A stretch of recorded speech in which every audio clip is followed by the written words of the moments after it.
தற்போது சென்னை பாரிமுனையில் போலீஸ் என கூறி ரூபாய் 65 லட்சம் வழிப்பறியானது அரங்கேறி இருக்கக்கூடிய அண்மை நிகழ்வை பார்த்து வருகிறோம். சென்னை பர்மா பஜாரில் கடை நடத்தி வரும் நரேஷ் என்பவரிடம் காவலர் என கூறி ரூபாய் 65 லட்சம் வழிப்பறியானது நடைபெற்றிருக்கிறது. இது குறித்த கூடுதல் விவரங்களோடு இணைகிறார் எமது சிறப்பு செய்தியாளர் ராம்குமார். வணக்கம் ராம்குமார். காவலர் என கூறி 65 லட்சம் வழிப்பறி குறித்தான கூடுதல் விவரங்கள் என்ன, விரிவாக பதிவிடலாம்? கண்டிப்பாக. சென்னை பர்மா பஜாரில் லேப்டாப் கடை நடத்தி வருபவர் நரேஷ்.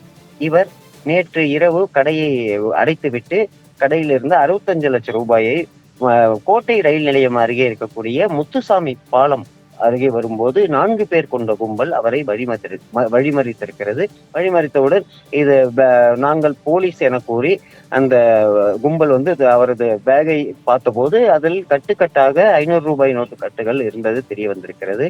இதனை அடுத்து உங்களை விசாரிக்க வேண்டும் என கூறி அவரையும் அந்த பணத்துடன் சேர்த்து அழைத்து சென்றிருக்கிறார்கள். வந்த 4 சீருடை அல்லாத கிரைம் போலீஸ் என தெரிவித்திருக்கிறார்கள். இதனை தொடர்ந்து அந்த 4 அந்த நரேஷையும் அழைத்து கொண்டு முத்துசாமி பாலம் அருகே சென்று கொண்டிருந்த போது அங்கு தீவுத்திடல் பக்கத்தில் அவரை இறக்கிவிட்டு பூக்கடை காவல் நிலையத்துக்கு வர வேண்டும் என துரத்தி விட்டிருக்கிறார்கள்.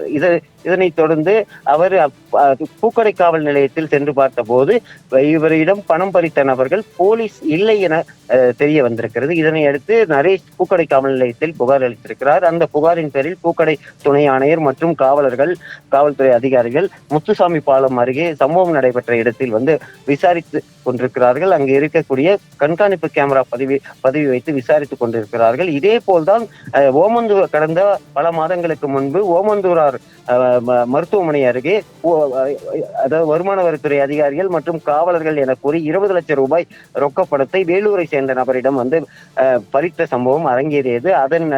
அந்த சம்பவத்தில் உதவி ஆய்வாளர் மற்றும் வருமான வரித்துறை கண்காணிப்பாளர் உள்ளிட்ட 4 பேர் கைது செய்யப்பட்டிருந்தார்கள். அதே பாணியை வைத்து நேற்று 65 லட்சம் ரூபாய் நரேஷ் என்பவரிடம் இந்த வழிப்பறி செய்த சம்பவம் அரங்கேறி இருக்கிறது. இது தொடர்பாக பூக்கடை போலீசார் வழக்கு பதிவு செய்து விசாரணை மேற்கொண்டு வருகிறார்கள். பணத்தை பறித்துக் கொண்டு தப்பி ஓடிய மர்ம நபர்கள் யார் என்பது குறித்து விசாரணை மேற்கொள்ளப்பட்டு வருகிறது. சூர்யா.